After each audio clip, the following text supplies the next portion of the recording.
Situated on Pea Patch Island, in the middle of the Delaware River, is Fort Delaware. Construction of the fortress was done between 1848 and 1860 as protection for the ports of Wilmington and Philadelphia. During the American Civil War, the fort served to house captured Confederates and local political prisoners. By 1863, more than 11,000 inmates were held on this island, with a majority of those captured coming from the hellish battlefields of Gettysburg. It's no surprise that many of the 2,500 prisoners who died on the island due to poor health and nutrition continue to haunt the fort, seeking to tell their story to those who walk the haunted halls. The Diamond State ghost investigators, led by Gina Dunham, will share their own unexplained experiences from what is known as one of the most haunted locations in the world, Fort Delaware.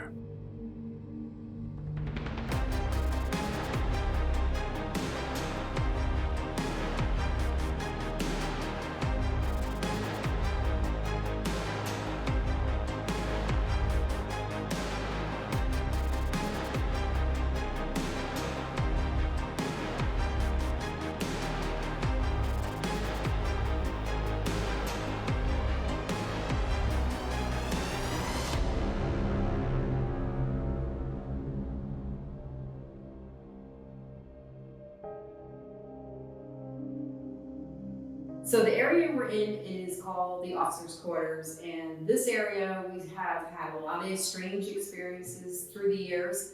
Oftentimes we hear footsteps out in the hallway.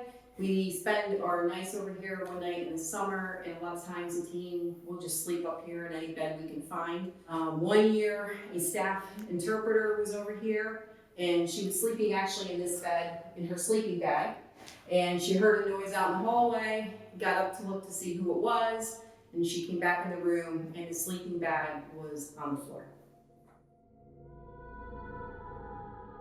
And usually around 3:30 in the morning, we hear footsteps coming up the staircase.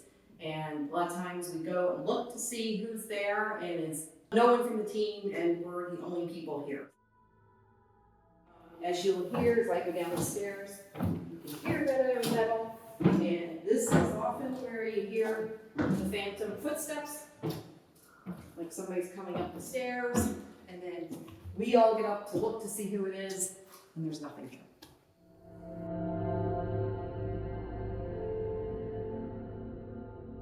So right now we're in the officers' quarters. This is one of the bedrooms that we give the tours in. And as I was giving one of my tours in here one night, I had this couple, and it was a guy and a girl, and the guy was not into ghost investigating at all, but his girlfriend was very much freaked out by everything. So they're over here walking, and he's got his arms around her, and he's walking like this, and she goes, "I don't know what's wrong, but I don't want to go over there. Something just doesn't feel right." And boyfriend's like, "What are you talking about? Stop it. You're over dramatic." And she said, "I don't know, there's just something over there." And he took his arms away from her and went, "Babe, there ain't nothing going on over here." Right when he got here, this door slammed in his face. It landed like right here. And he literally ran back and ran his girlfriend over, like knocked her over to run out of this room. It freaked him out. It happened right in front of the whole group. So that was definitely one of the cooler things that's happened on my investigations.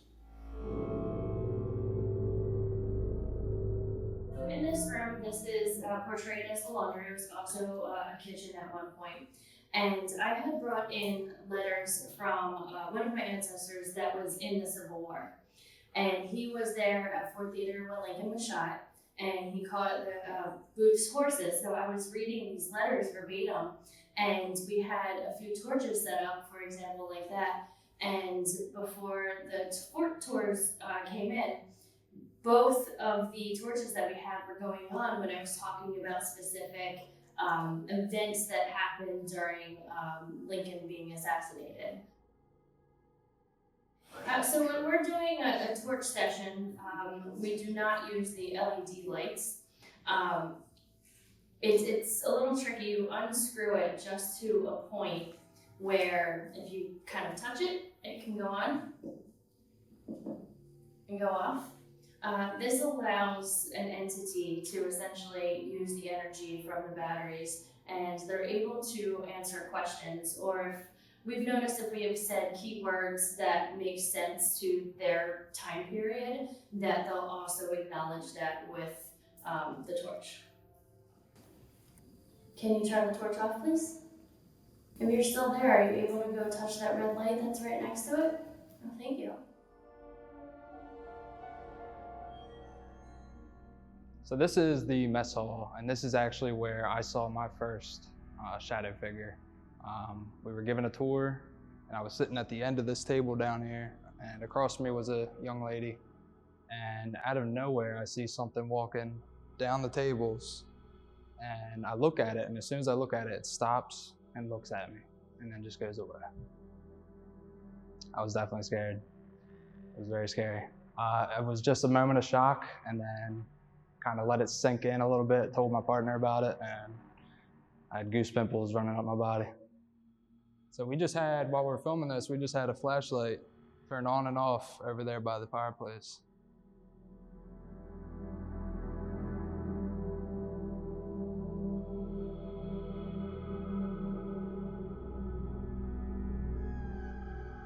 This is the mess hall kitchen. Last year, Trey and I were in here during an investigation, and Trey was actually in this closet. We think it's a closet, but it used to be a stairway. And Trey was standing in there, and I was sitting over here, and there's nobody else in here but the two of us. And I heard from where I was this loud breath, just a, and I watched Trey just back out of the room. And he's like, "Did you hear that?" I was like, "Yeah, I heard it." Everybody heard it. And so he went back in later and it did it again. So that was one of the better things we had happen in this room.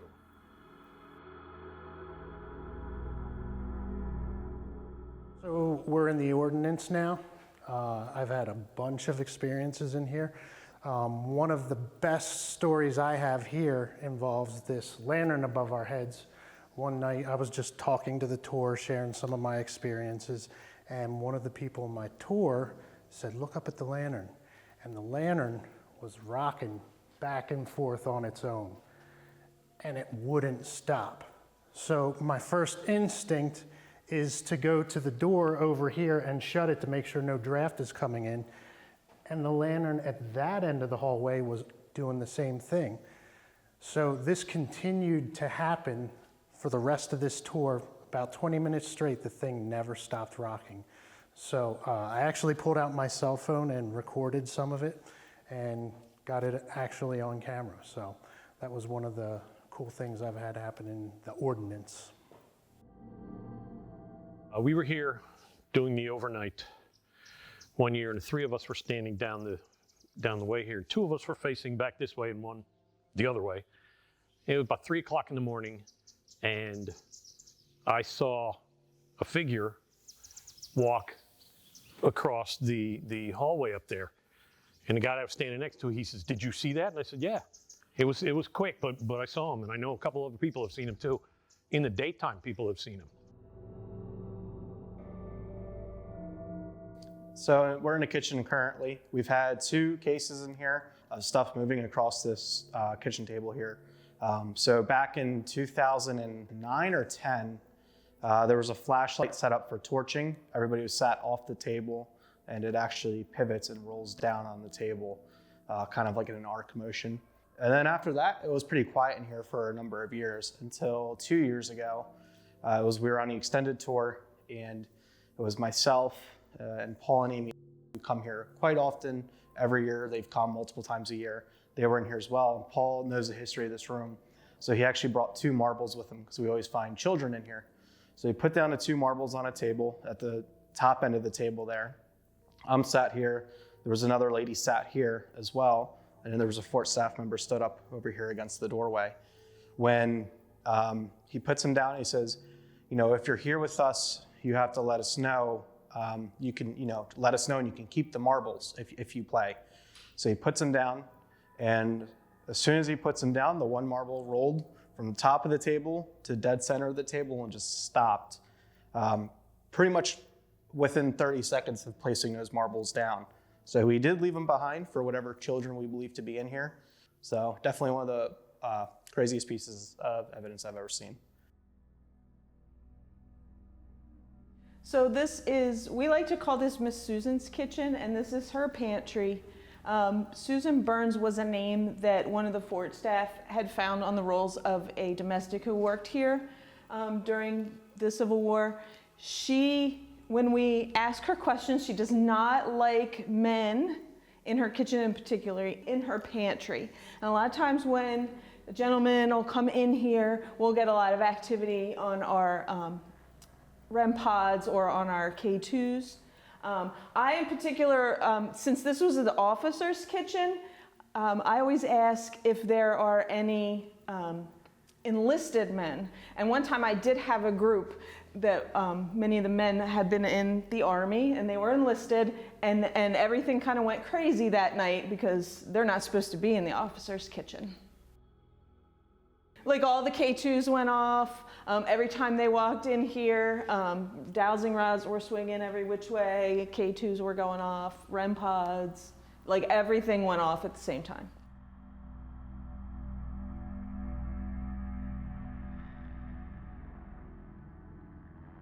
All right, so we're standing out in the area between the laundry room, which is over here, and the case space, which are over here. My first year tours, I was waiting for a group to show up. I was stationed in the laundry room, and I was actually standing out in this exact same spot when I was waiting for a group to arrive. When I heard footsteps coming from this back way, it sounded like boot shuffle. It wasn't very fast or slow, but I definitely could hear footsteps. Thought it was maybe a park staff member coming around. I went and looked, there was nobody there, so I just came back and stood out here again waiting for my group to show up. And then I heard the footsteps again. I ended up walking all the way back that way, and there was absolutely no one back there. But I want to show you guys some other really cool areas that we've had people come to the doorway here and feel like they're being touched during the tours. But Andy and I had an experience back down this way during the extended overnight that really, it was pretty good. So we want to show you guys that. Okay, so last year during the extended tour, we had a group of people out here by the laundry room, and I noticed a bright light in this area, like someone had shined a flashlight. So Andy and I brought the group over this way, and we set up a laser grid, and we were watching shadow figures kind of moving back and forth through that area. And again, every once in a while, you would see this really bright light shine through, like somebody was shining a flashlight. So I said to Andy and the group that I was going to go talk to some of the fort staff that stand by the main door, just to see if they were shining a flashlight. Walked over there, and I said, hey, by any chance, did any of you shine a flashlight towards this casemate area? And they said, no, they hadn't. I come back over and tell Andy that no, nobody shined a flashlight, when one of the guys that was with us came out and said to Andy, He came out, he said, when they shined the flashlight just now, I saw a man leaning on this cannon, kind of with his head. And I said, there's no flashlight. Nobody shined a flashlight anywhere, and especially when he just said just now and he shined a flashlight. We don't know where this light came from. Yep. We don't know who this guy is. but we he all was, watched him. yeah, and he was definitely leaning against the cannon. It was awesome. You turn on the torch one more time, please. Thank you. Oh, man. Thank you very much. Come on. Please. You can hang out with us. All the way. We like your company. There you go. Thank you so much. Years ago, they used to put lanterns around the fort for the paranormal tour. And I was in here before the tour started, and I was the only one in this whole area. And I wanted to take some shots of the lanterns. And I took a shot from right here, shooting. There was a lantern right there, so I got that shot shooting back this way. And I looked at it real quick. I said, oh, that works fine. Literally, years later, I was going to put it on a t-shirt, and I was looking at it, and the whole time I'm looking at this thing, and the corner of my eye, I'm like, what am I looking at over here? And I looked, and there's a figure standing right in front of that door, and there was nobody in here but me. It was awesome, except I should have been kicked off the team for taking 3 years to find evidence.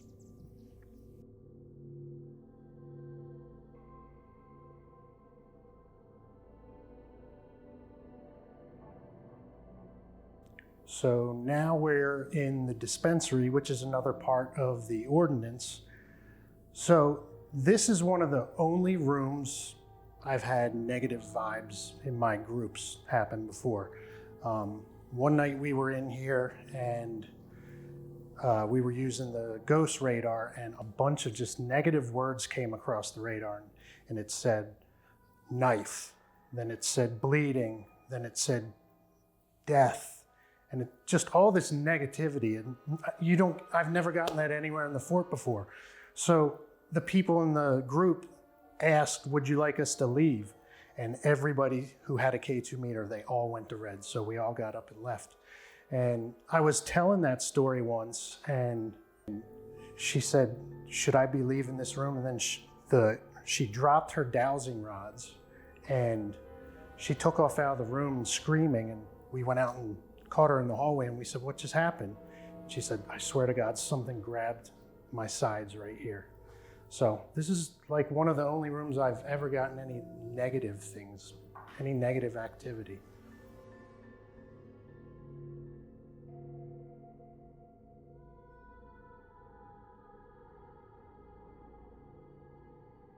All right, so we're in a wedge. I personally feel it's one of the most haunted areas of the fort. If you look around, you can see that there's concrete over here. It's post-Civil War, and this is Civil War. So it's kind of two forts that came together. If this was not here, the concrete part, you'd be looking straight out to the playground. Through the years of doing paranormal tours, we've heard a fife being played out here, which sounds like a flute. We've heard men's voices, we've heard shuffling, we've heard footsteps, and especially up on the second level, which is now currently growing trees up there, but we've all heard footsteps back and forth from this side and all the way through.